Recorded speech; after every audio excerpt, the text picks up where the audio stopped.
Ahora sí, cuando quieras. Bueno, ¿qué tal? Buenas tardes para todos. ¿Cómo les va? Bueno, agradezco la participación. Mi nombre es Hernán Lombardía, lo tienen en el chat, abajo de mi nombre también, de mi imagen, perdón. Hemos sido invitados por el Instituto de Estudios Judiciales a dar una breve charla sobre la temática vinculada a las pericias y específicamente en seguridad ciudadana. Bien, así que agradezco enormemente la oportunidad que nos han dado en el instituto de participar.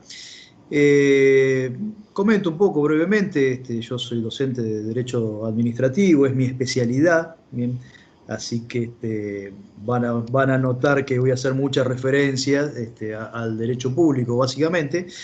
Pero más que nada va a ser para ubicarnos un poco en tiempo y espacio y la importancia que tiene esta nueva especialidad de pericias en seguridad ciudadana. A mí, la verdad que desde que lo conocí al doctor Daniel Garibaldi, ¿no? Que lo conocí en una charla que compartimos para el Colegio de Abogados de Zárate Campana, ya los primeros comentarios que él hizo de su especialidad me llamaron muchísimo la atención y enseguida los empecé a traspolar a mi especialidad.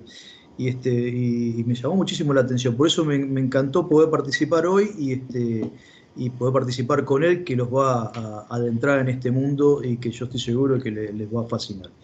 Bien, hago esta aclaración sobre el derecho público, porque por ejemplo veo acá al doctor Bordet como auxiliar letrado del Juzgado Civil y Comercial número 10 de Mar del Plata, y no es porque te vea con la pantalla prendida, sino que justamente estás dentro de lo que es el derecho privado y por ahí decir, uy, ahora, ¿qué tiene que ver conmigo esto? Bueno, pero ahí vas a notar la importancia cuando empiece a hablar Daniel sobre este tema. Aclaro, y para presentarlo igualmente antes de que exponga, Daniel Garibaldi está doctorado en Seguridad Ciudadana por la Universidad de Barcelona. Es más, es el único doctor en seguridad ciudadana que tiene la Argentina, con lo cual, más allá de que nos une una amistad, yo lo reconozco como una eminencia en el tema. Bien. Este, préstenle mucha atención, préstenle mucha atención cuando también hable sobre el tema de inteligencia artificial y el manejo de drones, que es muy interesante para el tema de peritajes, y sobre todo porque es una especialidad nueva. Bien. Creo que nos debería interesar a todos. Bueno, comenzando un poquito la exposición. Como les dije yo al principio, mi idea es básicamente dar una introducción y marcar un poco la importancia.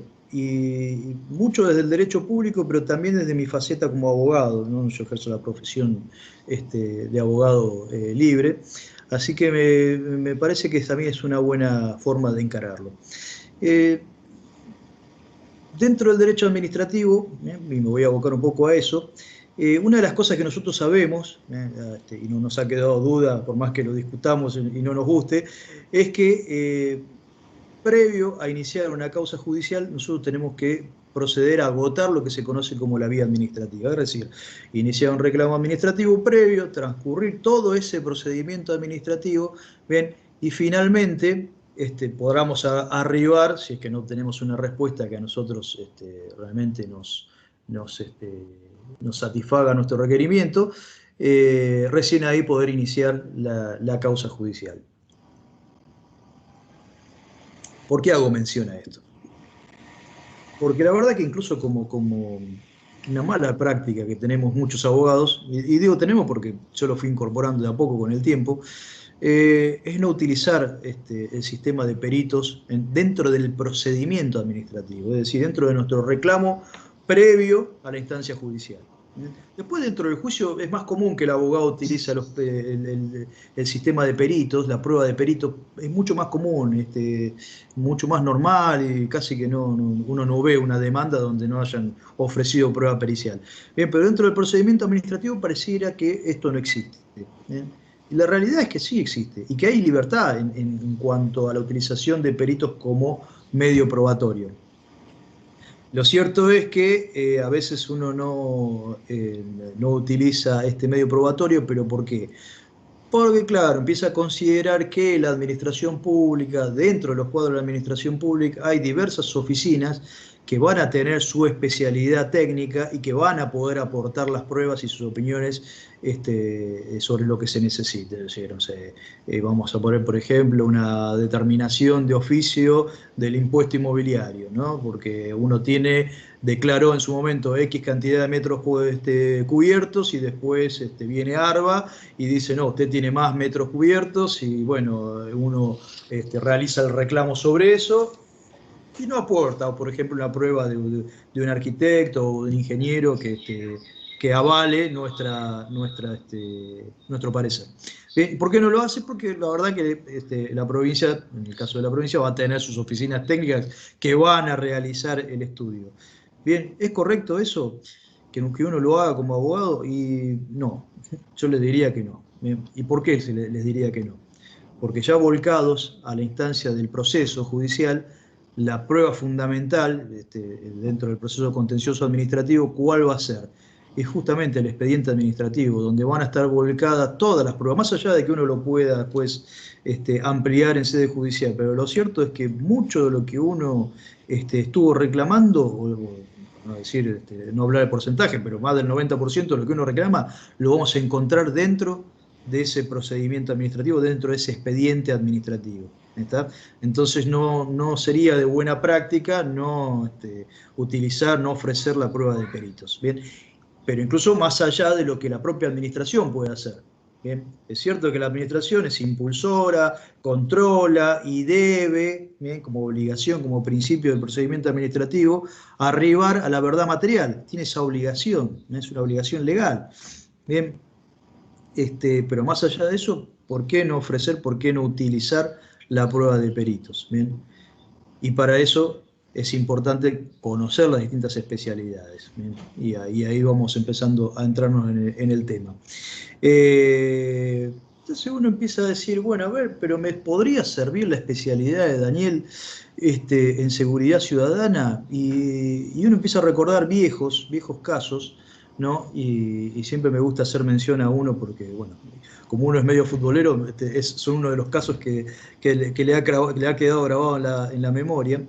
Y es el caso de Zacarías. No sé si alguno de ustedes recuerda el caso de Zacarías. Zacarías era un jugador de fútbol de San Lorenzo, con muy buena proyección, ¿no? A nivel internacional. Si bien todavía jugaba en San Lorenzo, era jugador de selección, tenía una buena proyección. Bien, la cuestión es que va San Lorenzo a jugar a Córdoba. Cuento por lo menos por arriba el tema y bueno, y ahí en la provincia de Córdoba, ¿no? En el estadio, se están cambiando los jugadores, están en el vestuario y pasa la barra brava, yo no me acuerdo ahora exactamente, pero creo que era Instituto de Córdoba, y bueno, y tira una bomba de estruendo adentro del vestuario. Bueno, por supuesto, explota la bomba de estruendo, rompe vidrios, azulejos, bueno, problemas auditivos en los jugadores, pero específicamente a Zacarías, evidentemente en el momento que se cubre de la explosión, levanta un brazo y un vidrio le corta los tendones a esta altura, ¿no? Los tendones del brazo. Más allá de su riesgo en la vida, todo, lo cierto es que luego de ser operado, luego de hacer la rehabilitación, bien, Zacarías nunca recupera absolutamente la movilidad del brazo. Y uno dice, bueno, pero juega al fútbol con los pies. Sí, bueno, yo los invito a ustedes a correr con un brazo atado al cuerpo a ver si pueden correr efectivamente con la misma libertad. Bien, es claro que no. De hecho, Zacarías vuelve a jugar al fútbol, intenta volver a jugar al fútbol, pero ya no puede jugar, más allá de algunas actuaciones más o menos buenas, no puede volver a jugar al mismo nivel. De hecho, termina abandonando la profesión, deja de jugar al fútbol. Muy tempranamente, ¿no? Un jugador joven.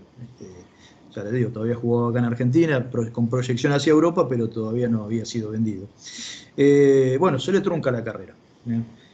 Zacarías inicia una demanda, ¿no? Por responsabilidad del Estado. ¿Por qué? Porque justamente aduce una omisión por parte del Estado de los deberes de seguridad. Así en términos generales, lo comento. Bien, bueno, esa demanda fue rechazada en cuanto a la responsabilidad del Estado. Lo termina haciendo responsable al club. ¿Bien? Pero básicamente, ¿por qué descarta la responsabilidad por omisión del Estado? Bien, y la descarta por una cuestión bastante sencilla en realidad. ¿qué aduce la Corte? Dice, bueno, habría una responsabilidad del Estado si es que el Estado no hubiera agotado o utilizado todos los medios que estaban a su alcance como para defender la seguridad y la integridad de sus jugadores. ¿Bien?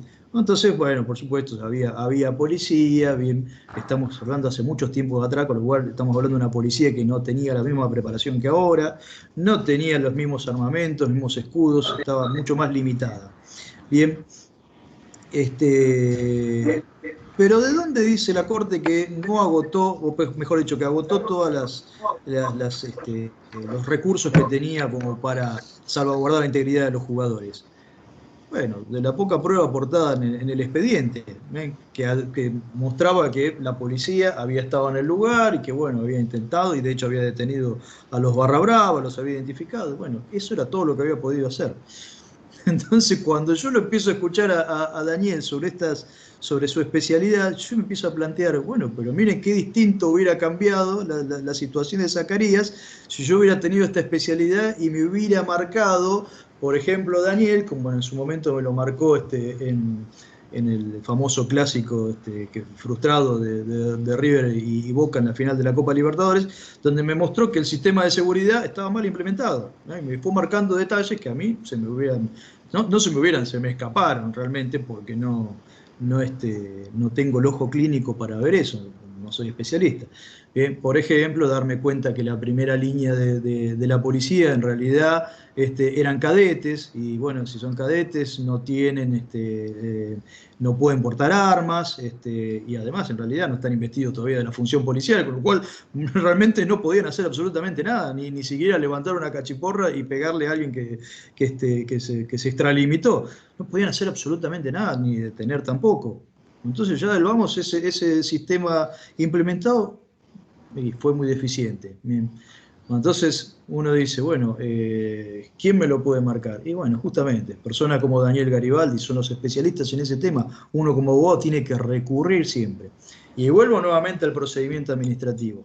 Esa especialidad la tiene la provincia, bueno, dentro de los cuadros de la policía podría ser, ¿no? Como especialistas.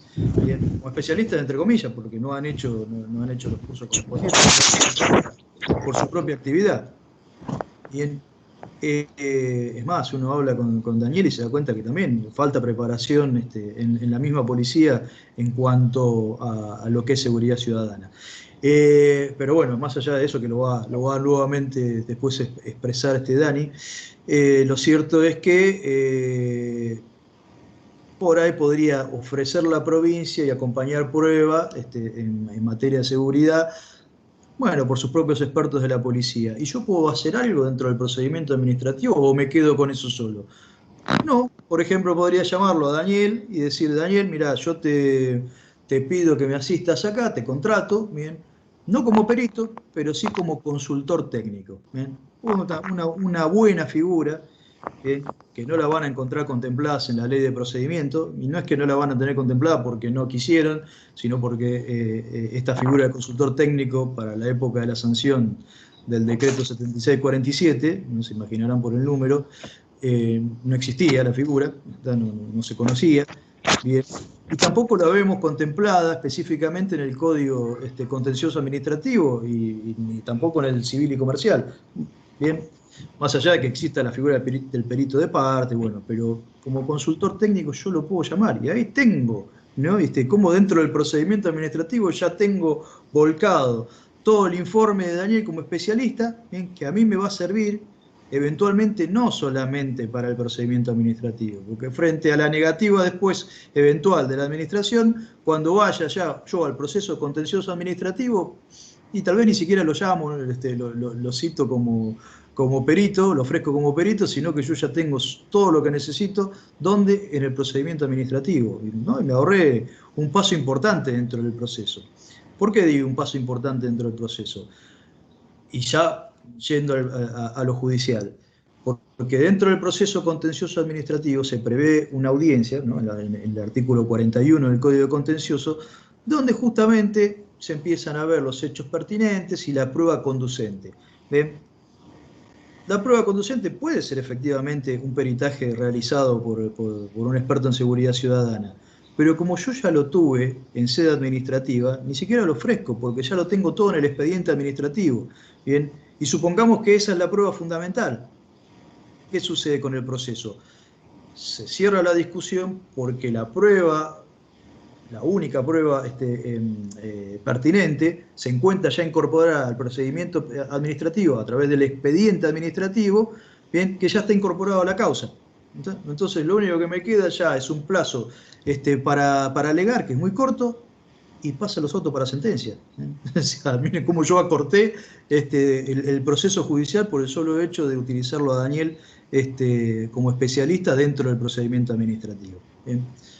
Marco esto porque me parece un punto bastante importante, porque veo que no se utiliza tanto y sin embargo después tiene un efecto dentro del proceso también. Bien, más allá de eso, supongamos que yo no lo hice. Bien.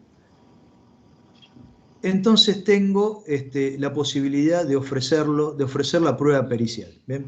Bueno, fantástico. Puede ser que dentro de esa audiencia se discute y diga, bueno, pero yo en realidad no es necesaria la prueba pericial en seguridad ciudadana porque en el expediente administrativo ya hay informes de la policía de la provincia. Bien, y bueno, y como lo dice el mismo código contencioso administrativo, esa puede ser prueba suficiente, ¿bien? Y no tengamos nada más que discutir, pero yo lo tenga que ofrecer, me vea obligado. ¿Por qué? Porque no me satisface la opinión de la provincia y porque como uno como abogado ya ha consultado, aunque sea por fuera del expediente, a un especialista, sabés que es necesario. Bueno, entonces lo ofrezco, bien, y ahí es donde entra esta oportunidad que se nos abrió a todos desde el momento que fue incorporado al listado de especialidades de la Corte de la Provincia, ¿no? La seguridad ciudadana. Y ahí entra en juego gente como Daniel Garibaldi y muchos otros más que se han ido incorporando, ¿no? A través de distintas diplomaturas y especialidades que se está dictando y que ya nos hablará también Daniel de eso, porque no quiero adelantar muchas cosas que pueda hablar él.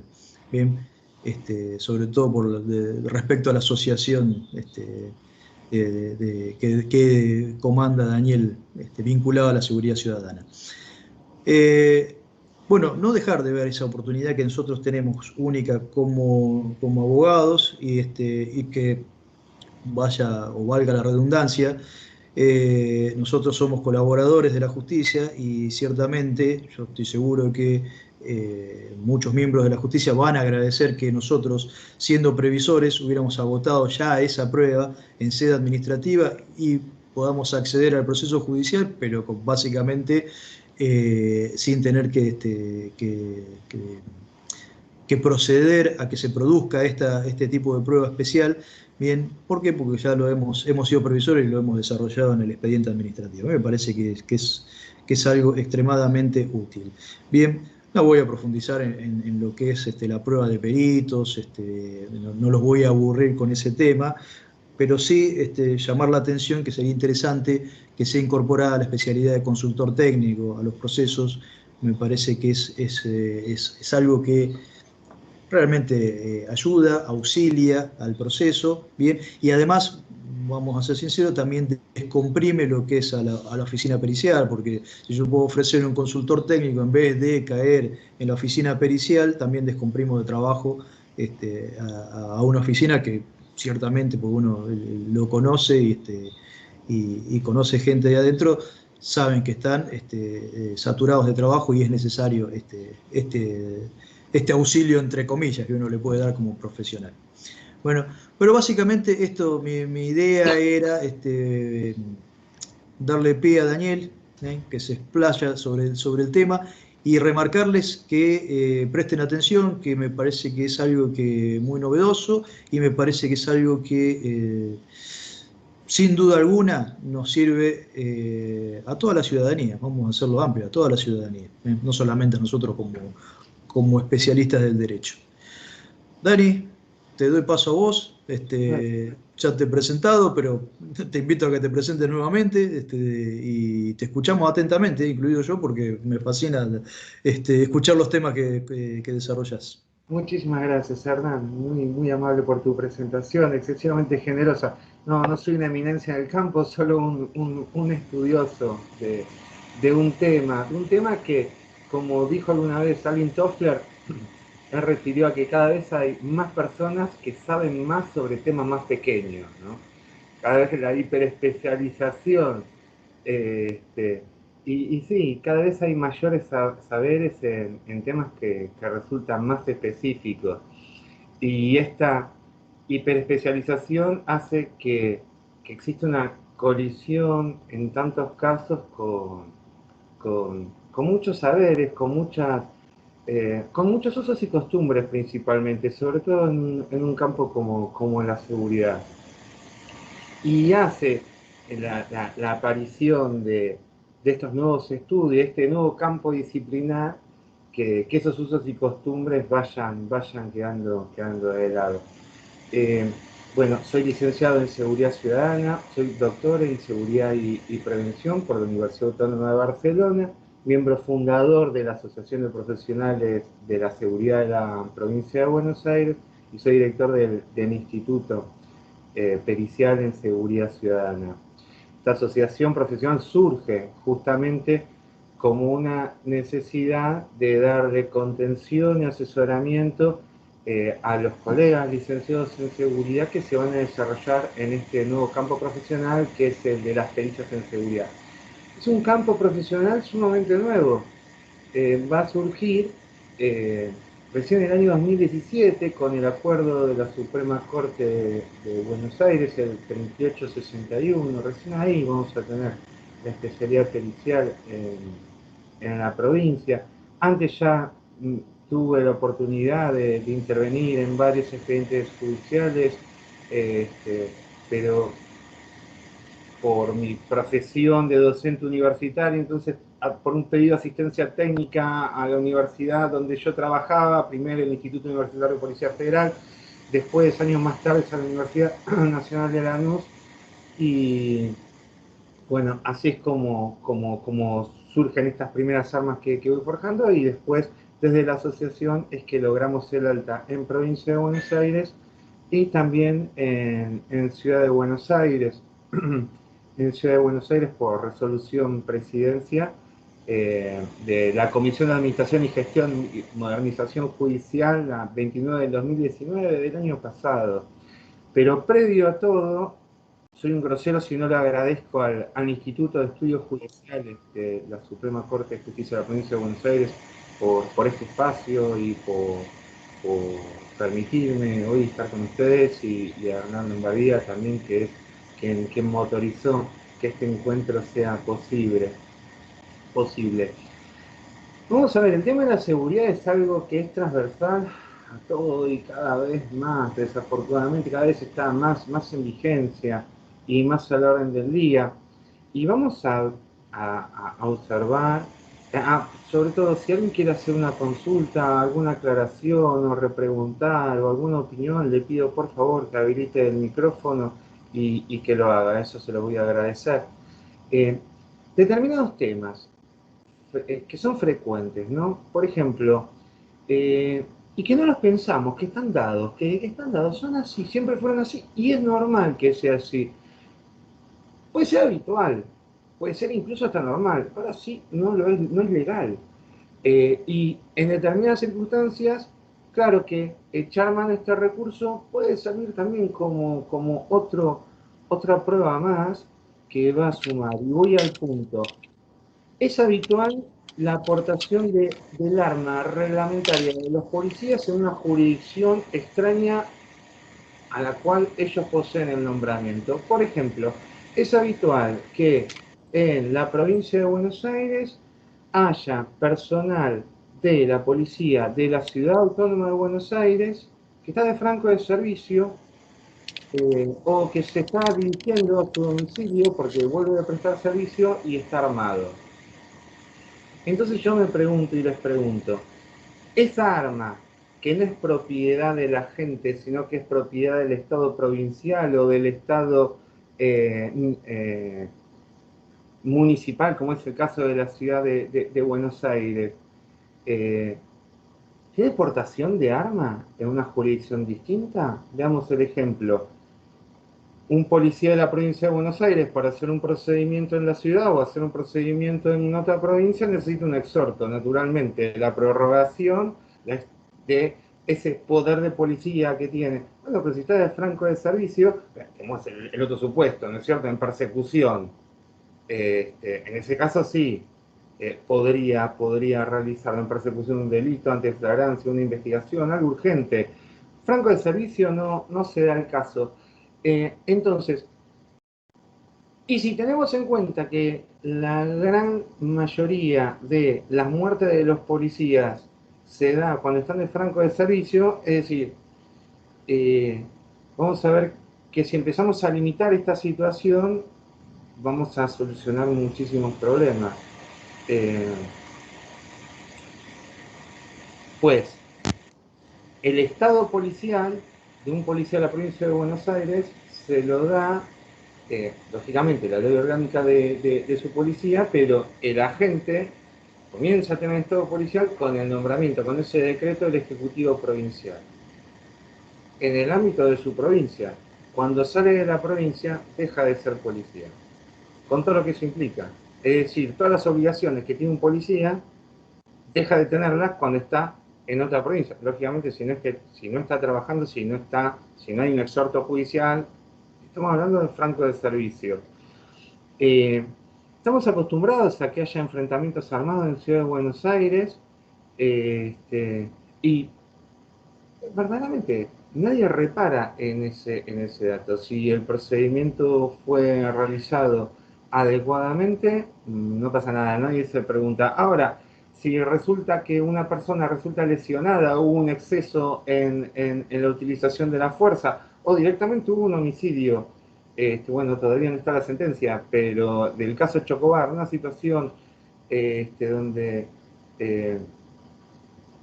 no está la sentencia, así que no vamos a ver que hubo un homicidio por la presunción de inocencia. Pero algo que nadie se preguntó en ese caso es qué hacía un policía municipal que tiene una orden de dejar el armamento cuando termina el servicio, porque en aquel momento tenían la orden de dejar el armamento en la comisaría, estando en franco de servicio en la ciudad de Buenos Aires con su armamento reglamentario.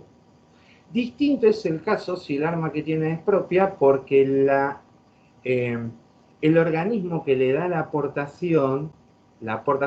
facultad de portar un arma propia, es el ANMAC, que es un organismo nacional, y la aportación lo dan para todo el ámbito de la República Argentina. Es otro supuesto este. En el caso de Chocobar podemos ver que realiza el disparo con un arma provista por la policía de la provincia de Buenos Aires a este policía municipal. Es decir, ahí el abogado, bueno, bien que tenía otro elemento de prueba para demostrar la ausencia de idoneidad, o acá tenemos una falta que es grosera, pues de hecho, llegado el caso, y si vemos un extremo, estaremos cometiendo un delito. El policía que sin ninguna justificación utiliza un arma o transporta un arma en una jurisdicción distinta a la cual se le fue entregada,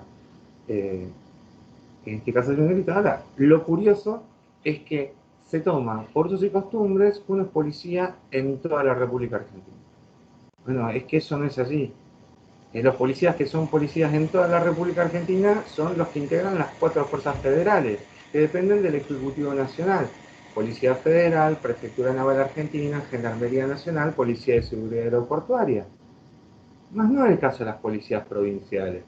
Esto a modo de ejemplo en torno a cuántos usos y costumbres y cuántos saberes tenemos incorporados, que en realidad si empezamos a hurgar y empezamos a rascar, nos vamos a dar cuenta que hay disonancias, y disonancias que en determinadas circunstancias pueden ser bien utilizadas, y además, al mismo tiempo, que sean señaladas judicialmente estas disonancias hacen a que el sistema se corrija. Y es importante que el sistema se corrija para tener una policía más capacitada, para tener menos cantidad de incidentes y para tener instituciones que claramente sean más prolijas.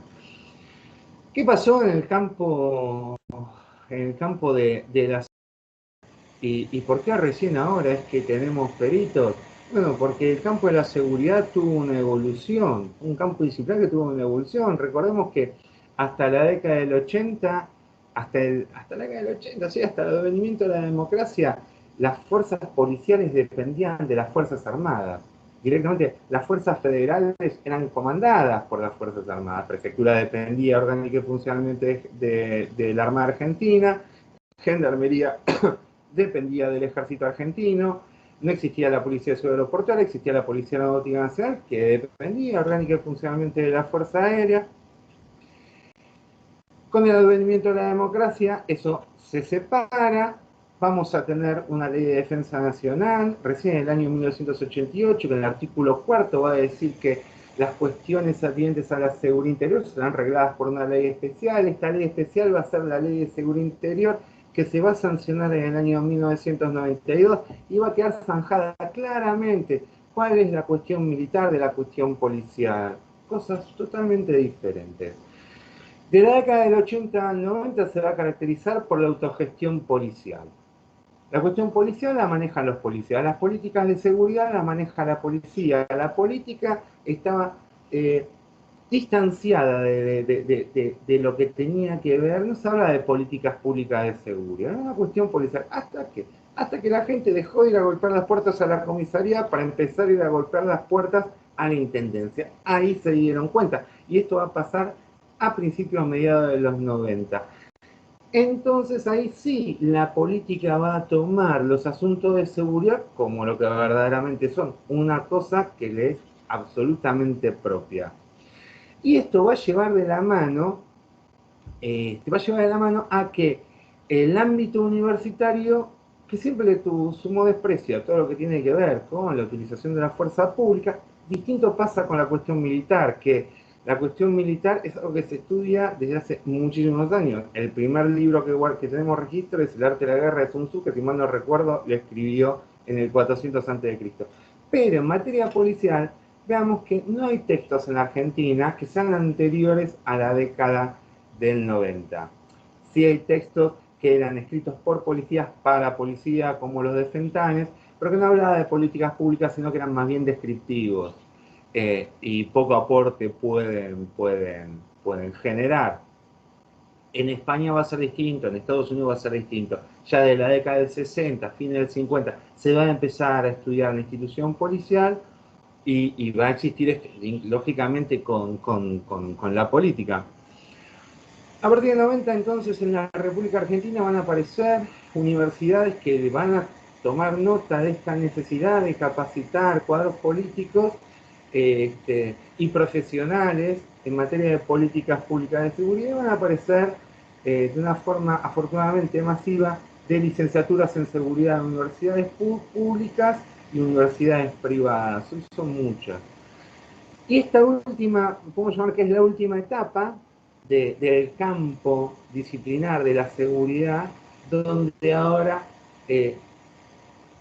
tiene un espacio en el campo de la justicia, con este nuevo rol de los peritos en seguridad ciudadana, ¿no? Peritos de lista hasta el momento. Y va a ser fundamental, porque es otra forma más de actuar, de abordar el campo disciplinar desde otro espacio, desde el espacio de la justicia. Y también hace a la mejora continua del sistema de seguridad pública argentino. Es decir, cuanto más peritos hayan, mejores van a terminar siendo las instituciones, porque las instituciones se retroalimentan y aprenden. Y eso es lo que pretendemos todos. ¿Cuál es el ámbito de actuación de los peritos en seguridad? Bueno, ¿y cuál es la conflictividad? ¿Dónde se encuentra acá el asunto? Bueno, en principio es el hecho de que la seguridad es una obligación de medios. Entonces, cuando aparece un incidente de determinado hecho, hasta el momento, hasta la aparición de los peritos en seguridad, todo se centraba en las distintas posiciones que tienen las partes sobre el caso en cuestión. Una parte va a decir que se hizo todo lo necesario, todo lo que estaba, todo lo que se podía llegar a prever, y la otra parte no, que faltaba, porque realmente el resultado le fue hostil, le fue contrario, tuvo una pérdida, y necesita un resarcimiento económico, o lo que fuere, su pretensión. Pero con la aparición de este campo pericial, eh, eh, ahí sí que vamos a encontrar un medio de prueba, vamos a disponer de un medio de prueba que va a ser sumamente interesante para el juez principalmente, porque lo va a abastecer de información contrastable, de una prueba con rigor científico, bueno, claramente le va a ser de suma utilidad. Eh, como es una obligación de medios, eh, lo que entra en debate es, o la dificultad era justamente, radica en identificar, bueno, cuáles son los elementos o los medios, si me permiten repetir la expresión, los medios idóneos. Y con el agravante que en cada caso particular los medios a implementar y el procedimiento, el protocolo a desplegar va a ser distinto. Tenemos que tener en cuenta que este campo pericial abarca tanto lo que es la seguridad pública como la seguridad pública brindada por actores privados, es decir, por la seguridad privada. Tenemos que tener en cuenta, por ejemplo, que en el caso de la seguridad privada es una actividad que está arreglada, es una actividad que en todas las jurisdicciones, todas las provincias de la República Argentina tienen una ley o tienen una norma que las regula. Y tal vez lo más complejo es que hay gran cantidad de legislación infralegal, de normas infralegales, que no son conocidas por los abogados, ni es requisito que las conozcan, ni por los jueces. Hay protocolos, hay buenas prácticas, que lógicamente solo lo conocen aquellas personas que se dedican a esa especialidad. Entonces, volvemos. Es un campo que se me trabó la lengua, abarca tanto lo público como lo privado. Y principalmente que se centra, bueno, en identificar la mala praxis policial o la mala praxis de las empresas de seguridad, de los empleados de las empresas de seguridad. Por ejemplo, más fácil hablar con ejemplos, mucho más representativo. En un caso de piratería del asfalto, bueno, ¿cuál es el deber de cuidado esperado de una empresa de seguridad? ¿Cuál es la reacción? ¿Cuál es el dispositivo? ¿Cuál es la actitud? ¿Cuáles son los protocolos que se tienen que desplegar ante un caso de piratería del asfalto? ¿Cuál es la tecnología que debe tener? Y sobre todo, ¿cuál es la idoneidad del personal que realiza esa custodia? ¿Y qué protocolo debe desplegar? Pues puede estar perfectamente capacitado, habilitado, pero no articularon los protocolos correspondientes. Tenemos que tener en cuenta algo, y voy al caso Zacarías, al que mencionaste vos. Siempre, en todos los casos que se realiza un despliegue, una implantación de un dispositivo de seguridad, previamente tiene que haber un análisis de riesgo y tiene que haber una planificación. Entonces, históricamente ese análisis de riesgo se hace a ojito, se hace por percepción, se hace por experiencia. Bueno, eso sinceramente no alcanza. Es necesario tener un análisis de riesgo, que exista un documento, para analizar las distintas variables. El análisis de riesgo no se agota simplemente identificando las posibles amenazas que voy a tener.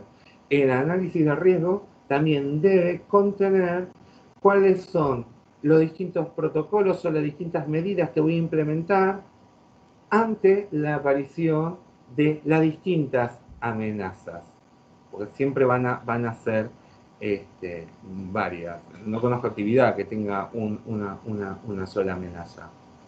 Entonces, un perito en seguridad lo primero que va a hacer es eso, va, luego de leer el expediente, ir a buscar ese análisis de riesgo.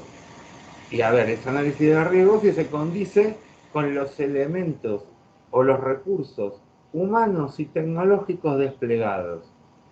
¿Que existen los casos de fuerza mayor? Sí. ¿Existen los casos cortitos? Sí, claro, existen. Existen, pero van a ser las excepciones. A esta altura de las circunstancias, con el nivel, con el rodaje que tiene el campo, la seguridad, con los niveles tecnológicos que tenemos, eh, y además, sobre todo con el recorrido, ya hoy no se puede alegar o argumentar que un robo a un camión, un robo a un negocio, un robo a un country fue algo imprevisible.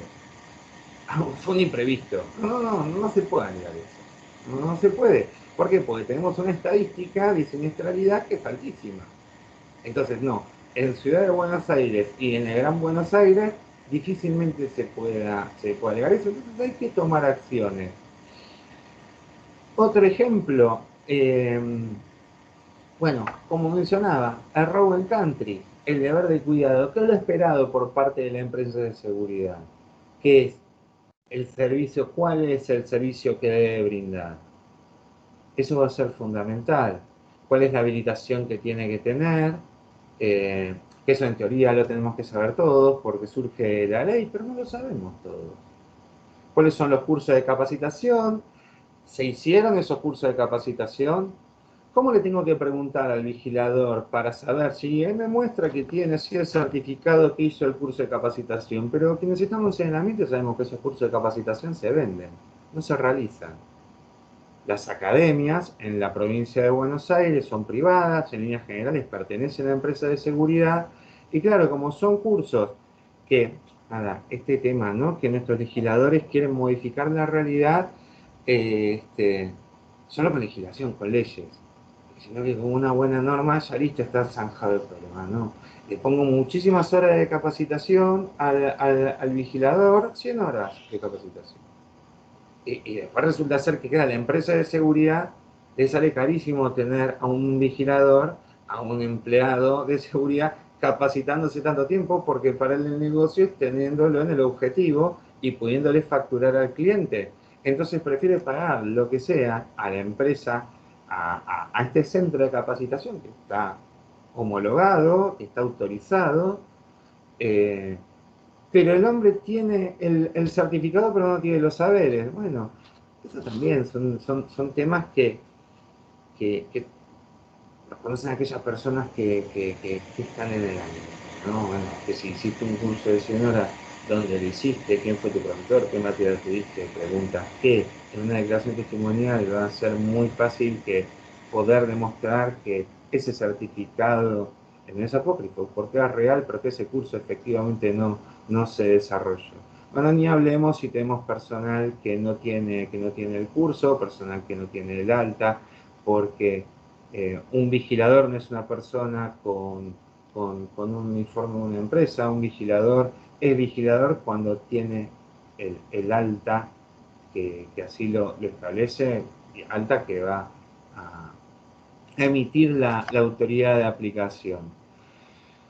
Otras circunstancias como las custodias en tránsito. En la Argentina no hay una ley nacional en materia de seguridad privada. Entonces tengo una custodia en tránsito, un camión que tiene que ir desde el puerto de Buenos Aires hasta Misiones. El robo lo tengo en Corrientes. Y va con custodia. Pero resulta ser que ese vehículo de custodia y esos dos vigiladores tienen el alta y la empresa está habilitada en Ciudad de Buenos Aires y en Provincia de Buenos Aires. Le faltó la provincia de Entre Ríos, la provincia de Corrientes, y sí la tiene la habilitación en la provincia de Misiones para el viaje de vuelta. Entonces, ese vigilador en Corrientes no es vigilador de seguridad. Es tan claro como eso. Es vigilador de seguridad en la Ciudad Autónoma de Buenos Aires y en la provincia de Buenos Aires. Otro tema es la progresividad de la utilización de la violencia por parte de los efectivos de seguridad, sean de seguridad privada como de seguridad pública. Esa progresividad es algo que está arreglado, es algo que está normado, desde normas internacionales que te fueron incorporadas en la legislación nacional y que son de cumplimiento obligatorio.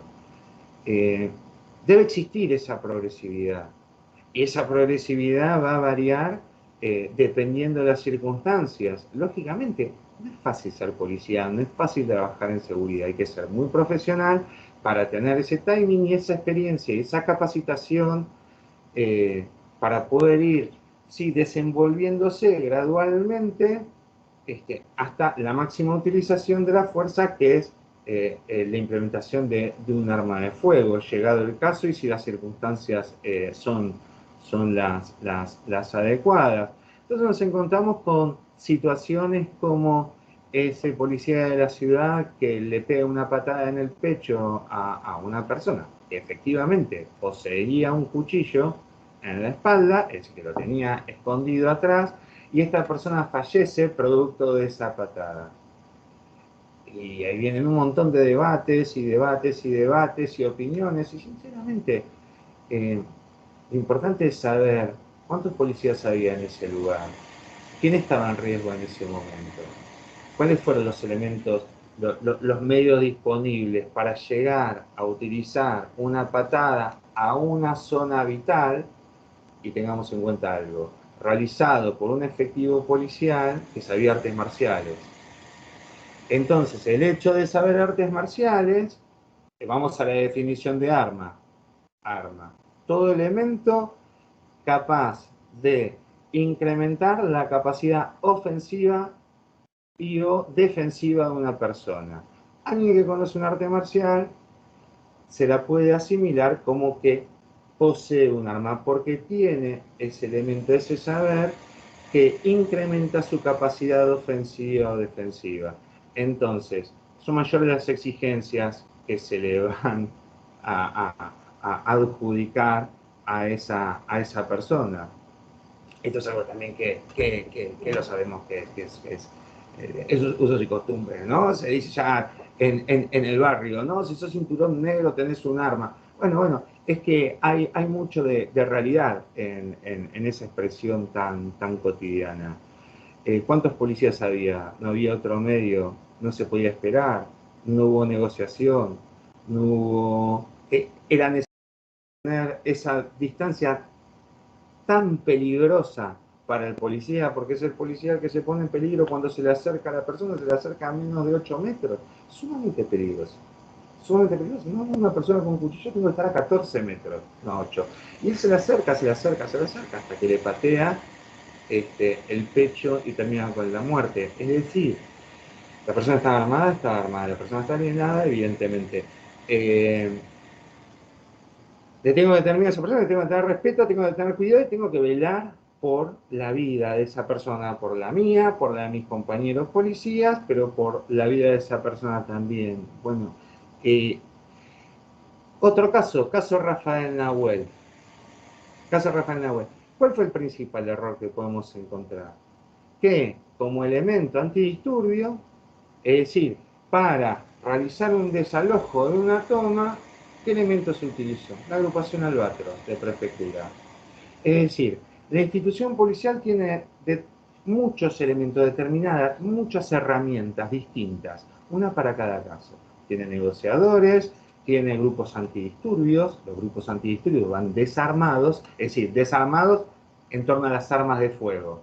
Las únicas armas de fuego que llevan son escopetas con posta de goma.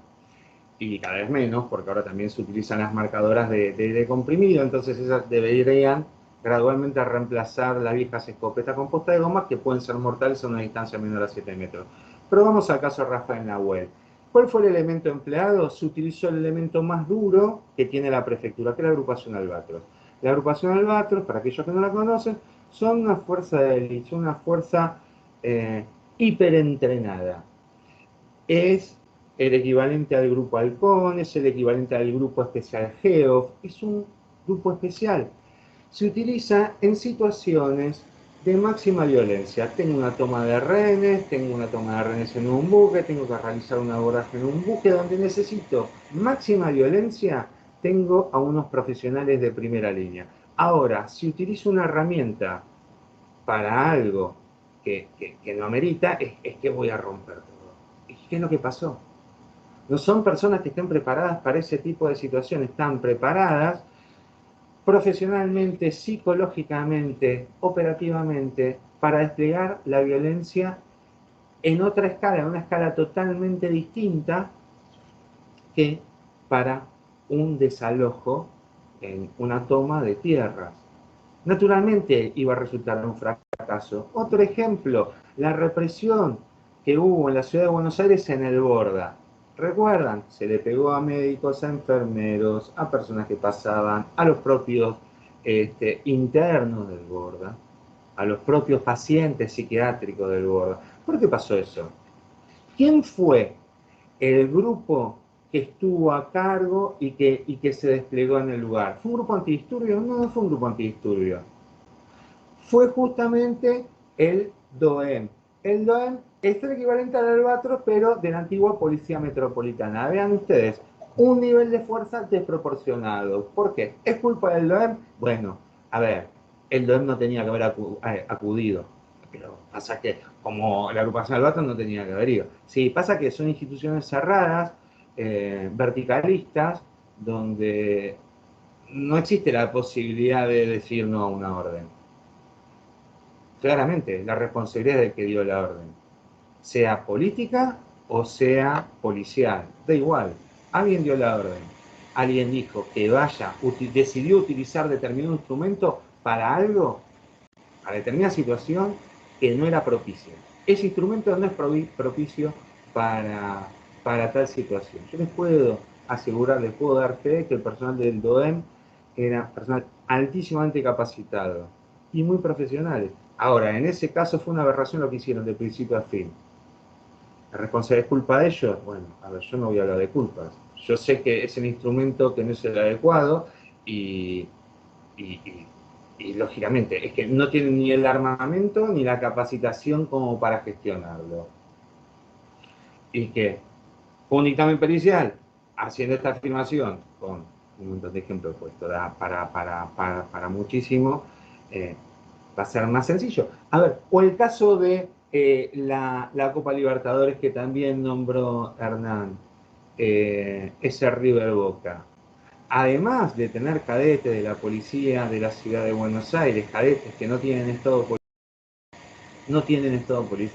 un punto importantísimo, cómo voy a utilizar en un dispositivo de seguridad, policía de la ciudad, elementos que no tienen estado policial, sino que también se utilizó a la prefectura, perdón, a la Prefectura Naval Argentina. La Prefectura Naval Argentina tiene cero experiencia en lo que es control antidisturbios en materia deportiva, porque no existe un estadio de fútbol en el ámbito jurisdiccional de la prefectura. No tienen un curso de capacitación realizado en materia antidisturbios en ese caso en particular, y las problemáticas son totalmente distintas y el público es totalmente distinto a lo que está acostumbrado a trabajar prefectura. Entonces, claramente que hubo mala praxis en la utilización de esa herramienta. Ya la mala praxis es anterior a que se sucedan los hechos.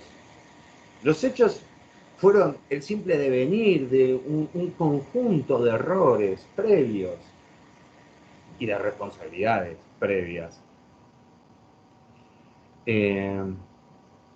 Entonces, bueno, el caso Chocobar que lo vimos. Retomando un poco al tema de la seguridad privada, podemos hacer un punteo con la causa de los Ralvier, de Fernando Báez. Vean ustedes, todo se centra en los Ralvier. Más nada se dice de la seguridad privada que hubo en el lugar, del personal de control de admisión y permanencia. Ahí hubo un error de planificación. Hay un error en análisis de riesgo que no se hizo nunca. Veamos lo siguiente, y esto hablo por lo que sé de información pública, no tuve acceso al expediente, pero lo que me puedo adelantar a decir, en virtud de lo que surgió en todos los medios, había policía en la puerta, un policía adicional, El local bailable tenía más cantidad de gente que la que estaba habilitado.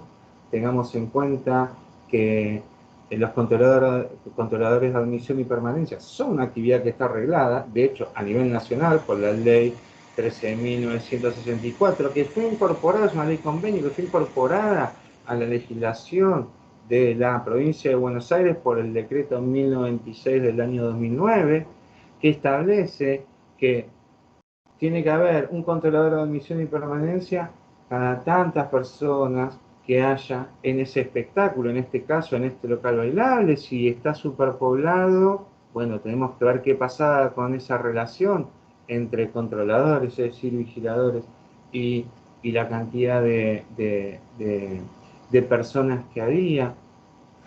Tenemos que ver si ese personal estaba debidamente habilitado, si estaba capacitado y si tenía la habilitación.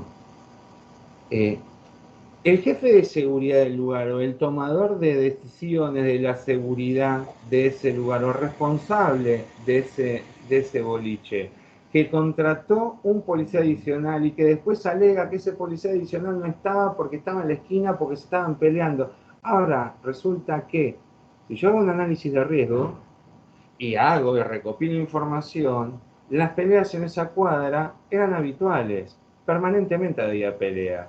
Eso quiere decir que un policía era insuficiente. Entonces no puedo decir, difícilmente podré decir, contraté policía adicional y no es que se me fue, no es que se me fue. Se fue porque él tiene la carga pública y tiene que acudir a la esquina. Bueno, es que debería haber contratado más cantidad de policía adicional.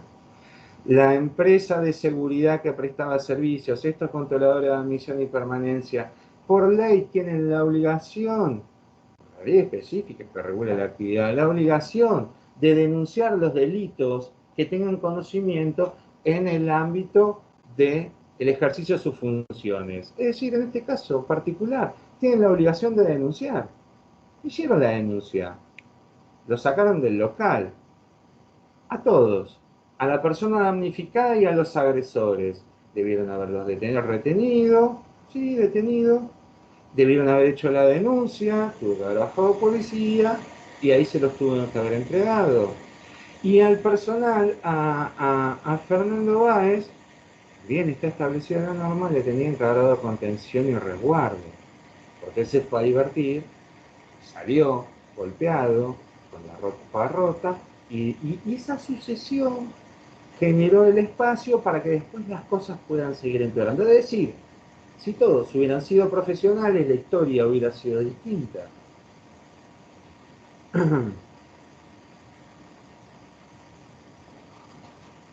No sé si hasta el momento tenemos alguna pregunta.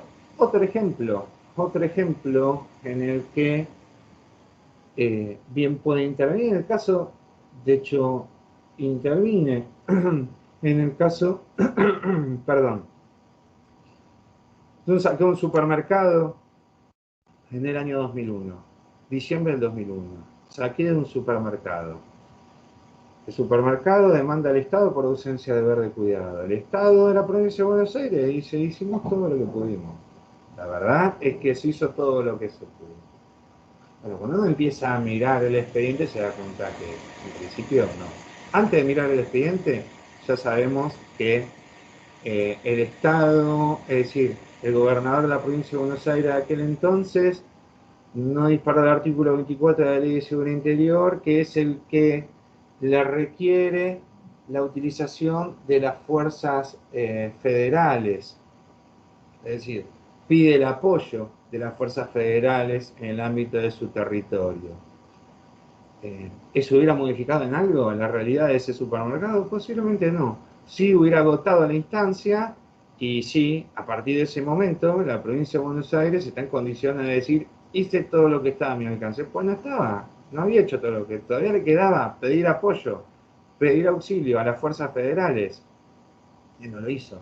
Además, el deber de policía, no solamente el poder de policía, no solamente policía de seguridad, también es policía judicial. Entonces, no solo no estuvo en el lugar y cuando estuvo, que estuvo, no desplegó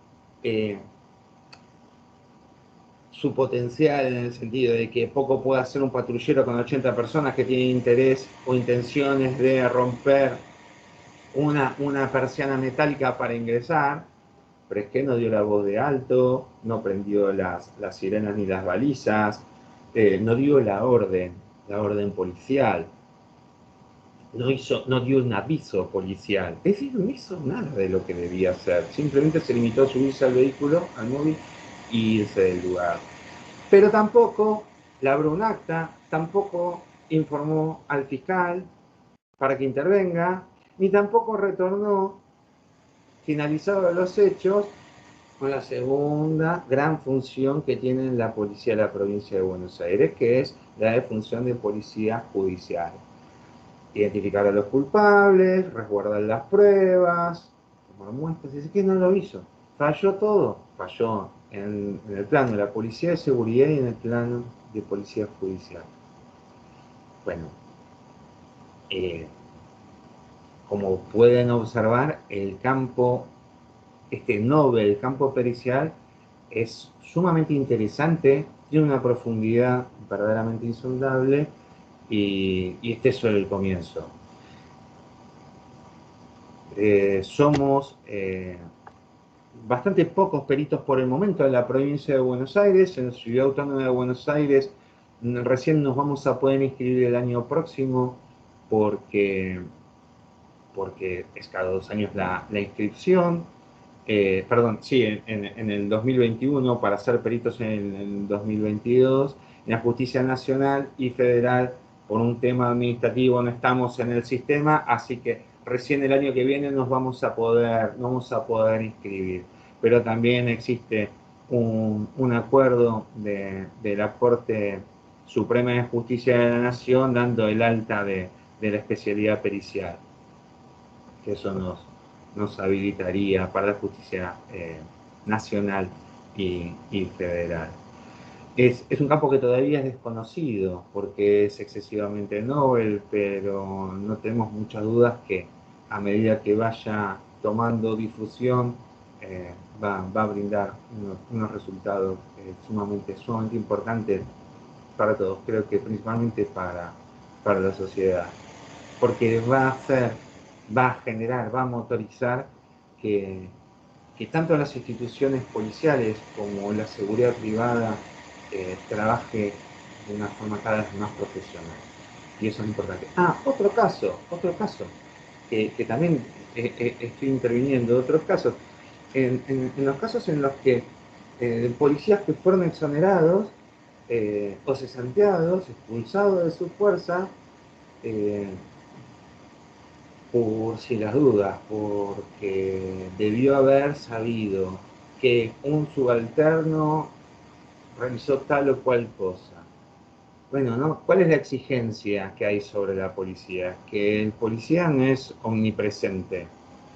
El ser jefe de una comisaría, estar a cargo de un grupo de policías es imposible verdaderamente que un jefe, un superior, sepa qué están haciendo todos sus subalternos. Bueno, y se dan muchos casos dentro de policía donde ante la duda, bueno, debió haber sabido, sí, debió haber sabido. Hay algo que se llama el principio de confianza. En las organizaciones complejas, sobre todo, donde las actividades están, son múltiples y se tiene que trabajar de forma sistémica, es necesario delegar. No se delega la responsabilidad, pero sí se delegan las funciones. Ahora, cuando ocurre un delito, verdaderamente es poco menos que imposible. Bueno, es también la otra cara del campo pericial que también hace a lo mismo, ¿no? Hace a que no existan, o que existan cada vez menos arbitrariedades por parte de los excesos de la policía con respecto a los ciudadanos y por parte de la policía con respecto a sus propios funcionarios, ¿no? Que no existan, minimizar, tratar de limitar lo máximo posible. Si alguien tiene alguna pregunta, bienvenido. Espero no haberlos aburrido y haber sido medianamente claro. Bueno, bueno, me escucho el rebote en tu micrófono. No importa. Lo que a mí me parece, vale aclarar, ¿no? Lo hemos dicho hoy al comienzo, y es muy importante que los peritos como Daniel vayan marcando efectivamente si el Estado ha cumplido con todos los requisitos del momento y previos, ¿bien? Para poder hacerlo responsable. Bien, ¿por qué? Porque una de las cuestiones que hay que marcar es la responsabilidad del Estado. Bueno, primero que nada, esa responsabilidad por omisión debe ser una omisión antijurídica, ¿bien? Y ahí, por ejemplo, es cierto lo que marca Daniel, es decir, bueno, pero si no se cumplió a fondo con la ley de seguridad interior, entonces hubo una omisión antijurídica. Por lo menos en principio parecería que sí. Bien. Y segundo, haber agotado todos los medios que tenía a su alcance. Y hoy lo marcaba, claro, en el caso de este chico ahí en Villa Gesell, ¿qué pasó? Uno se centra en la responsabilidad penal de los rugbyers, bien, y no presta atención a la responsabilidad hubo de parte del Estado por omisión. Entonces vos me decís, ¿se hizo un estudio previo? ¿Se utilizó la cantidad de personal suficiente? Hernán, vos notá el detalle que automáticamente después se clausuraron todos los locales bailables. Claro. Bueno, Siempre ahí pasa está. lo mismo. No pasa nada, no pasa nada hasta que pasa y ahí nos damos cuenta que estamos en falta en todo. Bueno, el tema es no darse cuenta en esa instancia. Claramente hubo responsabilidad por parte del municipio. Los inspectores municipales no controlaron ni la cantidad de personas que ingresaron, ni a la empresa de seguridad privada, ni la idoneidad de esos controladores de admisión y permanencia, ni las altas, y ni hablemos de protocolos, ni hablemos de estudios previos y de análisis de riesgos, que son fundamentales. O sea, Bueno, es inadmisible sí. realizar un despliegue operativo y tecnológico si no realizamos un análisis de riesgo previo. Un tema que me faltó mencionar es el tema de la utilización de los drones. Ah, Cada vez se están utilizando más drones en los barrios cerrados. Bueno, el tema es que los drones tienen una regulación especial para que el dron, para poder trabajar con un dron, es decir, una cosa son los drones de juguete que le podemos regalar a nuestros hijos, pero la utilización de un dron para una actividad, primero necesitamos que haya un piloto de dron que tiene que estar habilitado, el dron tiene que estar homologado, tiene que tener un seguro ese dron, tiene que estar asegurado, pero se avecinan tiempos oscuros en ese campo, de verdad, no quiero ser fatalista, pero ya en Estados Unidos hay drones que nada, que son inteligentes, que tienen un nivel de tecnología donde directamente controlan y recorren de manera automática la propiedad, los están utilizando para campos y para barrios privados, donde y eso es tantísimo más invasivo y tantísimo más peligroso porque está vinculado con la inteligencia artificial.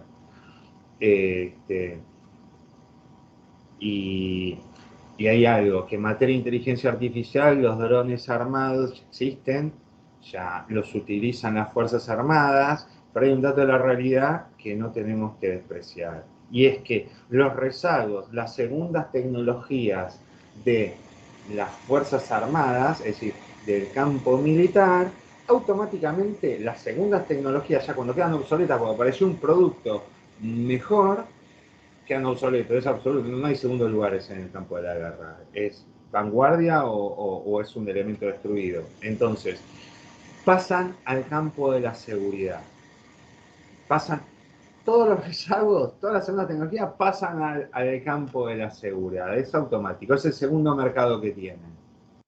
Entonces, nosotros no vamos a tener ese problema porque nuestra legislación es mucho más restrictiva, pero en Estados Unidos, que tiene una legislación por la segunda enmienda súper amplia en materia de tenencia de armas, no va a faltar mucho en el cual haya drones artillados controlando las propias viviendas, los countries o los campos. Eh,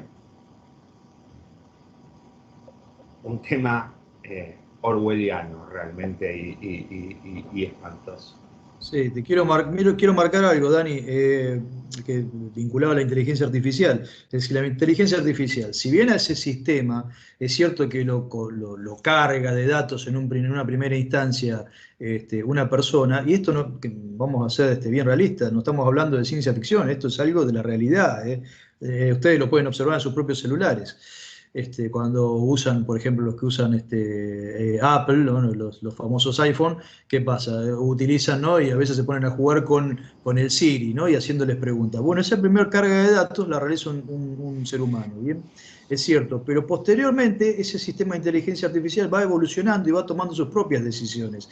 Entonces, yo recuerdo una charla del año pasado, ¿no? Dani, no me dejas mentir, donde justamente los drones y sobre todo los drones armados pueden llegar a determinar por ellos mismos qué es un enemigo y qué no es un enemigo, ¿no? Fíjense el cuidado que hay que tener con eso, con ese sistema de inteligencia artificial, ¿no? Se imaginarán, ahora lo puede explicar mejor Daniel, pero yo no quisiera ni siquiera estar frente a un dron armado que va a decidir, vaya a saber con qué criterios, si yo debo ser vigilado o no debo ser vigilado, si soy un enemigo o no lo soy. Eso es un escenario distópico, claramente distópico, que ojalá que no llegue. Sé que es una tontería lo que digo porque en algún momento va a llegar. Es cuestión de tiempo. Los luditas se cansaron de quemar telares mecánicos y sin embargo no impidieron que la tecnología siguiera avanzando. Así que no, claramente ese no es el camino. Sí, el camino es la profesionalización del sector y no permitir zonas grises, no permitir híbridos y ir en contra de los usos y costumbres, Sí.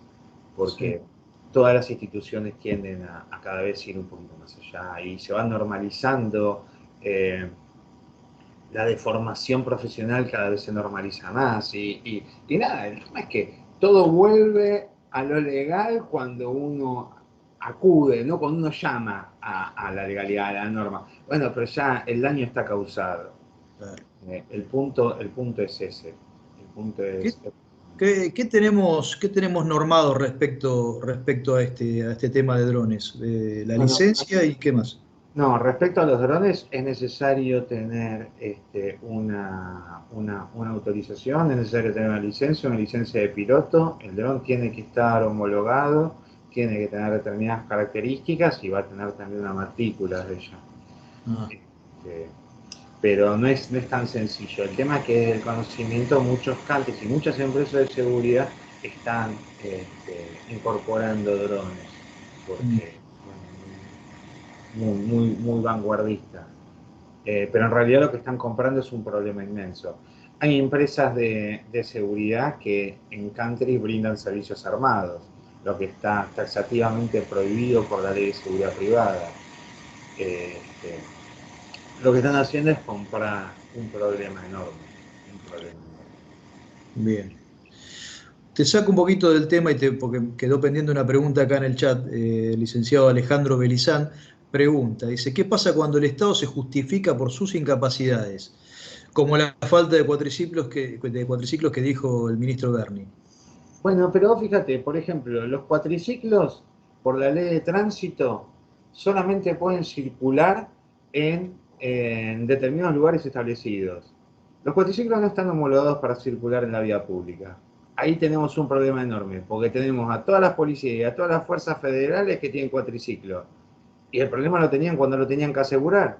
En una época no tenían patente, porque no se los querían patentar, después se los patentaron.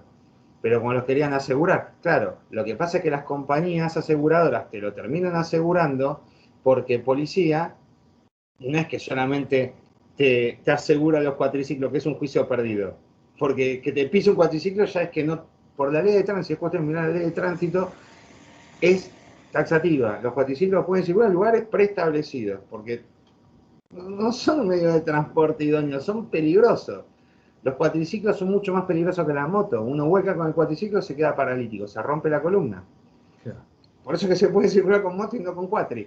Entonces, pero es un negocio tan grande para la empresa aseguradora que cuando lo meten en el Excel 1.200 patrulleros, tantos camiones y 80 cuatriciclos, verdaderamente le es rentable y te los asegura. Pero no es por eso legal, es decir, los cuatriciclos no deberían existir, de la misma forma que no deberían existir estos paragolpes hipertrofiados, hiperdesarrollados, que durante la primera gestión de Bernie se lo puso a todos los vehículos federales y que después otras instituciones lo copiaron, porque la ley de tránsito establece que no se pueden modificar las dimensiones de los vehículos tal cual como fueron homologados. Recordar la década del 80, los mayores recuerdos, década principio del 90, donde se había puesto de moda ponerle las defensas a los autos. ¿Te acuerdas la defensa de metal? Que después de repente todos las tuvimos que sacar. ¿Por qué? Porque te hacían la multa. ¿Por qué te hacían la multa? Porque modificabas las dimensiones con las cuales ese vehículo fue homologado. Y digamos otra cosa, al ponerle esos paragolpes hiperdesarrollados, están teniendo problemas con los airbags, porque los airbags no se le están disparando. Tenemos mayor cantidad de fallas, es decir, le generas inseguridad a los dos agentes que van adentro, que además el vehículo es blindado. Entonces, que además tenés que usar cinturón de seguridad, usando el chaleco balístico, usando el cinto Tempest con la pistola 9 milímetros y los dos cargadores, con chaleco, con cinturón. Es decir, lo que pasa es que el cinturón no lo usan, porque además si el policía tiene que llegar y tiene que bajar y llega a un lugar donde hay un enfrentamiento, cuando va el patrullero es porque hay una urgencia. Sacarse el cinturón con todo todo este equipo es sumamente complejo porque es sumamente incómodo. Uno cuando se sienta, el chaleco que se te sube. Entonces se te sube hasta acá, porque y ahí le tenés que poner el cinturón. Bueno, si vas sin cinturón, chocás de frente en un vehículo blindado, donde el parabrisas es blindado, no se astilla, es como chocar contra una pared. Si no se te dispara el airbag, tienes altísima probabilidad de perder la vida. Entonces, son situaciones complejas donde lo único que no tenemos que ser es creativos. Es decir, no hay que ser creativo. No. Nada, tenemos que analizar el caso concienzudamente y ser profesionales. Y no extrapolar modelos de Estados Unidos, por ejemplo, como fue este caso, donde en una persecución tienen defensa porque están habilitados a golpear al auto que se está fugando. Pero el valor vida en Estados Unidos es claramente distinto al nuestro. Gracias a Dios, el valor vida en Argentina tiene todavía peso. Si se tiene que escapar, bueno, verá, después lo aprendemos. Pero no es cuestión de hacerle volcar, digo, ¿quién se hace cargo del muerto si producto de esa colisión intencional que le estoy ocasionando se genera un vuelco y esa persona que estoy persiguiendo pierde la vida? La legislación argentina es claramente distinta en ese sentido a la estadounidense. Entonces, copiar esa parafernalia para ponérselo a los vehículos, que estéticamente puede gustar o no, puede ser muy novedoso, pero no aplica en el plano operativo, porque ningún policía argentino va a desarrollar los protocolos de persecución de Estados Unidos, afortunadamente, y además le estoy restando seguridad. Por ejemplo, en Policía Metropolitana, actualmente no estoy actualizado en ese protocolo en particular. Policía Metropolitana, si me consta, en una persecución estaba prohibido ir a más de 40 km por hora. La persecución policial se hacía a 40 km por hora. ¿Por qué? Porque si voy a 100 km por hora en la ciudad de Buenos Aires, estoy poniendo en riesgo a toda la comunidad. Me pongo en riesgo yo y pongo en riesgo a toda la comunidad. Con el sistema de cámaras que hay, con la cantidad de efectivos policiales que hay, con la cantidad de patrulleros que hay y con los sistemas de comunicación, no es necesario perseguir a 80, 90 kilómetros por hora poniendo en riesgo a peatones, a ciclistas, a motociclistas, a los demás autos. No, dejá que se escape. Yo le tengo la patente, lo engancho en la primer salida, o en el primer semáforo donde se detiene. Es que lo van a tomar 50 cámaras, sé fehacientemente dónde está. Tengo posibilidad de aprenderlo, minimizando el riesgo. Eso es profesionalismo. Más en la ley del oeste, y no están las cosas para eso. Bien. Acá el licenciado Belizán vuelve a hacer otra aclaración. Dice, queda claro entonces que desde el ámbito político gubernamental, y pregunta, ¿se restringen las normas? No entiendo a qué se refiere cuando se restringen las normas. No, las normas se tienen que cumplir, no se tienen que restringir. Las Claro. normas que hay son buenas, hay que cumplirlas. El problema es cuando no se cumplen. Claro, Tenemos un perdón, ejército y un político decide no cumplirla. sí, Entonces ahí eso. Ahí está. Sí, decime, Belizán. No, claro, no, quizás usé mal el término, quizás, la idea es que desde las administraciones hacia las agencias de seguridad hay gente que no cumple con las normas mismas. Claro ejemplo son de las infracciones que hacen al componer los vehículos de la policía con esos elementos que están de más. Aparte hay municipios que también utilizan vehículos que no están homologados y que tienen pues, la sigla de policía y balizas. Sí, tal cual, tal cual, tal cual. Y también hay municipios que utilizan efectivo, empleados de seguridad privada para realizar recorridas en barrios y los paga el municipio, cuando eso está prohibido por la ley de seguridad privada en la provincia de Buenos Aires.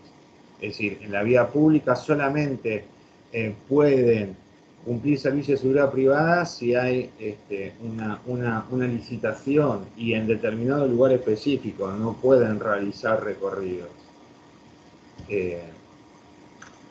Claramente, mientras no pase nada, no pasa nada. El tema es cuando ocurra un incidente. Ese es el tema, como siempre. Muy bien. Bueno, clarito. Es decir, se cumple un poco la advertencia desde el comienzo, digamos, en tema o en materia de seguridad, yo quedo maravillado siempre con Daniel porque veo la cantidad de cuestiones que uno incluso desconoce, o que si bien las conoce, como por ejemplo hablar del chaleco y al momento de sentarse en un patrullero, la verdad que uno como abogado, sinceramente ni siquiera me paro a pensar lo que es cierto esa persona, ese agente de seguridad, entre que se acomoda el chaleco, se puede sacar el cinturón de seguridad y puede recién bajar del auto, que imagino que también debe ser difícil, por supuesto, el hecho de inseguridad o se potenció, porque cada segundo vale, o el delincuente se escapó, si no va a poder cumplir con su función y viendo sobre la base de que si ese agente con el patrullero fue a presentarse en una determinada zona es porque efectivamente hay una cuestión urgente que tratar y no es que se baja nada más que por ir a comprar un paquete de cigarrillos en el kiosco, se bajó a cumplir una determinada función y eso tiene que ser rápido, un actuar no cada segundo vale, bueno, vos lo podés decir mejor que yo, Dani. Y no como uno no se para a pensar. Es cierto lo de los paragolpes, pero por ejemplo no había reparado en el hecho del blindaje del, del parabrisas y del golpe, que el impacto que vas a tener si chocas contra eso. Y el tema es que el paragolpe te desactiva el airbag en muchos casos, ¿no? Entonces te vuelve mucho más vulnerable, ¿no? Decisiones que se toman Mm. porque se tomaron, porque traspolamos modelos, porque copiamos. Y no.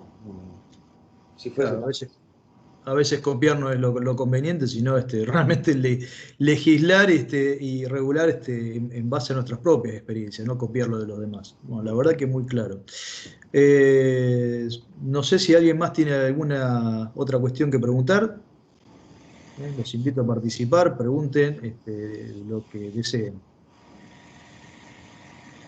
¿No? Bueno, Dani, como decimos siempre, eso quiere decir que la exposición ha sido extremadamente clara, muchas. y no ha quedado ninguna Quedó, duda en el tintero. Sí. quedó un tema más, que es el ámbito penitenciario, donde también hay muchísimo para decir, ¿no? Este, en el ámbito penitenciario con respecto a las medidas de seguridad y a los protocolos de seguridad. Eh, Recuerdo un caso en el que un interno se suicida, se cuelga atando su ropa a su lazo con un anclaje de una reja. La reja estaba puesta hacia adentro, entonces el anclaje a la pared, lógicamente también. Y ya era el tercero que se suicidaba en esa unidad. La denuncia procesan a quienes estaban de turno del servicio penitenciario y realmente por protocolo tienen que hacer la recorrida en los calabozos cada 2 horas. Se había pasado hacia 1 hora hacer la recorrida. Y el punto fue que el error era el procedimiento del efectivo penitenciario fue el adecuado. No se puede pretender más teniendo en cuenta la cantidad de calabozos y la cantidad de... No se puede poner un penitenciario por calabozo, es algo que es impensado. Tampoco se puede poner cámaras entre los calabozos por una cuestión de intimidad, es básico. Ahora, sí existió una negligencia por parte del Servicio Penitenciario Provincial al edificar un calabozo sin prever las medidas de seguridad, ¿no? Y dejando espacios que facilitan que una persona pueda atentar contra su vida. Entonces, bueno, claramente cambió el eje de la cuestión, ¿no? Salió del efectivo penitenciario para pasarlo a la institución penitenciaria. Bien. Ese caso fue interesante. Bien, acá levantó la mano, alguien quiere participar. Sí, lo escuchamos. ¿Qué tal? Buenas tardes. Yo quisiera saber, doctor Daniel, qué es lo que pasa con el tema de la responsabilidad ciudadana en las cárceles, ¿no? Personalmente tengo 3 personas que asisto en un lugar de alojamiento muy pequeño de Ezeiza y los tengo a todos en una situación terrible por el poco espacio, ¿no? Si bien la Fiscalía, por las penas que tienen, no daría una prisión preventiva, las cárceles, me confirman la preventiva, no me dan una liberación ni una morigeración, tampoco las cárceles hoy están tomando detenidos. Entonces, quisiera ver cómo actuar en este sentido de esta responsabilidad ciudadana con respecto a este lugar de hacinamiento. Sí, bueno, hay muchísimo reglamentado en materia internacional en torno a las medidas mínimas que tiene que tener un establecimiento, un lugar, un calabozo con respecto a los internos. Y en torno a las condiciones de habitabilidad que tienen que tener.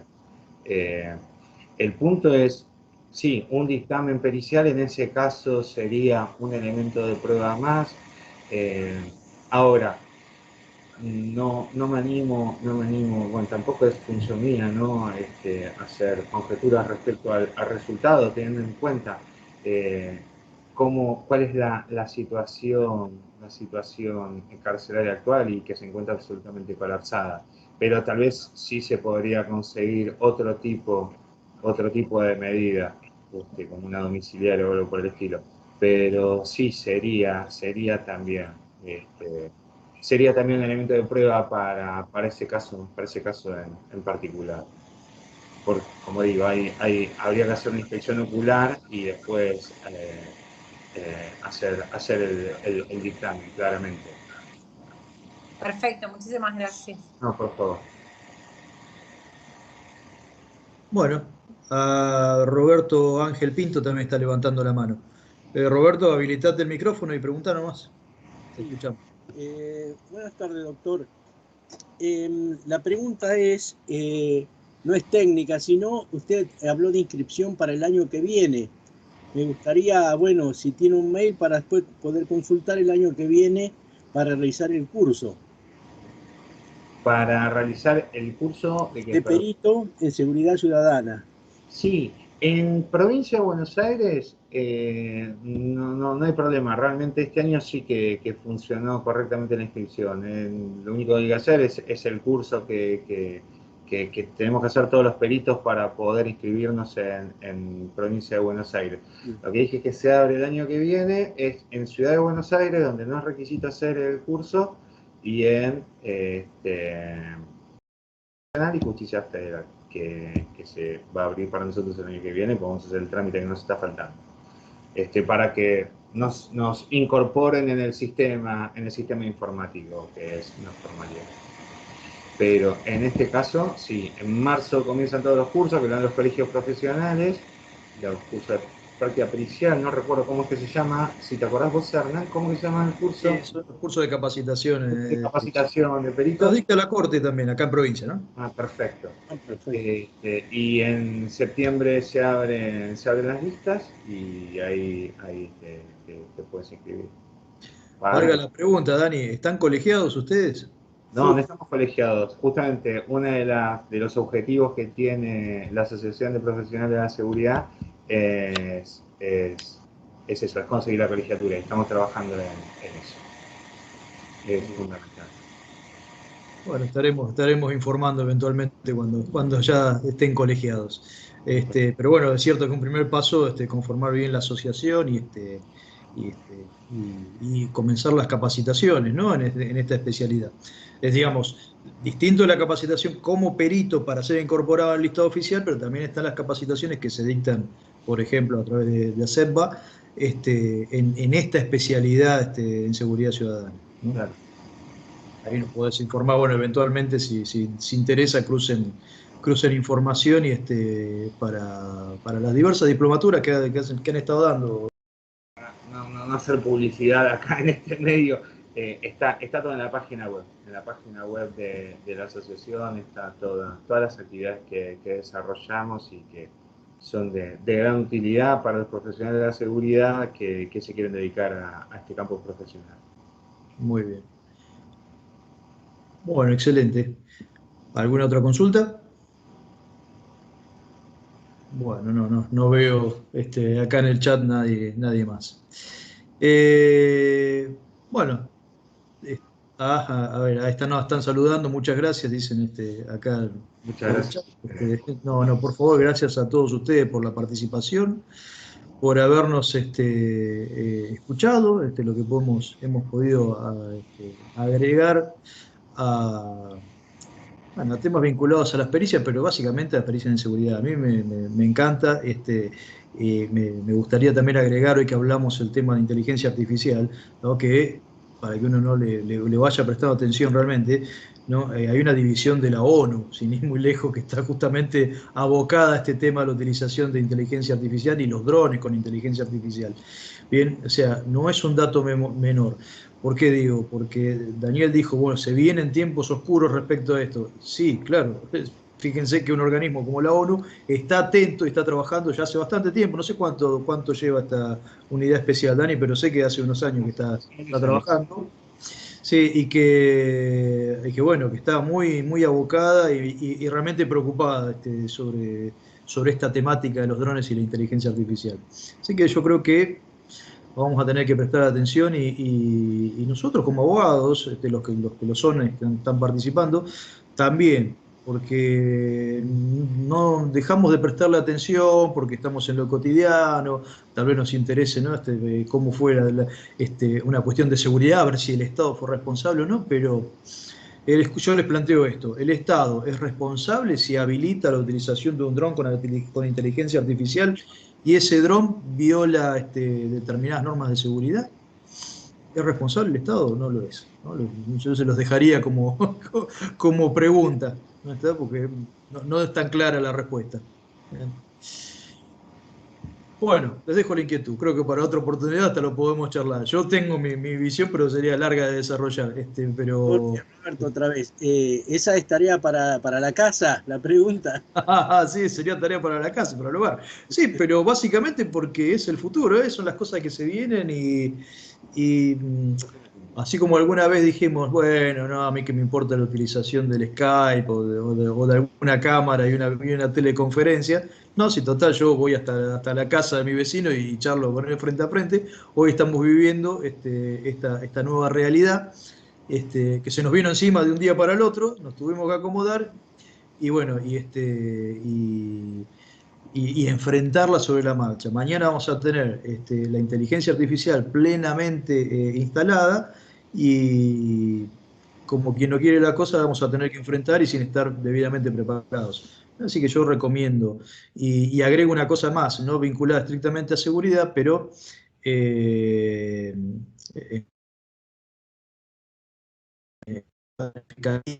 que está trabajando en conjunto con un laboratorio de la UBA en un desarrollo de inteligencia artificial que se llama Prometea. Bien, y Prometea realmente promete mucho, valga la redundancia, porque, por ejemplo, una licitación pública que ordinariamente nos llevaría, una licitación pública sencilla, de provisión de algún tipo de elemento, que normalmente nos llevaría varios meses de trabajo, Prometea lo resuelve en 10 minutos, para que ustedes se den una idea de la importancia. Nada, nos va a sacar mucho trabajo también, nos va a sacar mucha responsabilidad encima, pero lo cierto es que está dejando todo en manos de un sistema informático que no tenemos absoluto control, ¿está?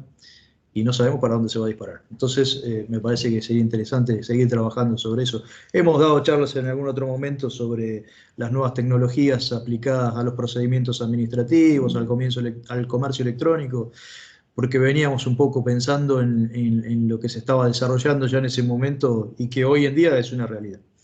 Así que bueno, nada más que esa advertencia, entre comillas, de por qué tarea para el hogar, ¿no? Bueno. Hernán, muchísimas gracias a vos, nuevamente muchísimas gracias al instituto y muchísimas gracias a los presentes por su atención. Estamos a disposición. Encontrarnos es fácil, buscan en la página de la asociación, observa.org.ar, y estamos para evacuar cualquier consulta y para colaborar y cooperar en todo lo que esté a nuestro alcance. Bueno, muy bien. Yo también me agradezco los saludos que estamos viendo por el chat. Agradezco al Instituto de Estudios Judiciales habernos permitido nuevamente participar en una disertación, en una charla. Y bueno, ojalá que se repita y bueno, yo encantado. No sé, Fernando, si estás por ahí conectado. Si no es así, bueno, nosotros ya damos por finalizada la charla de hoy.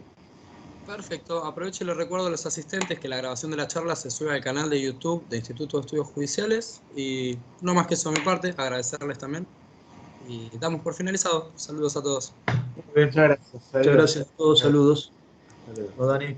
Gracias.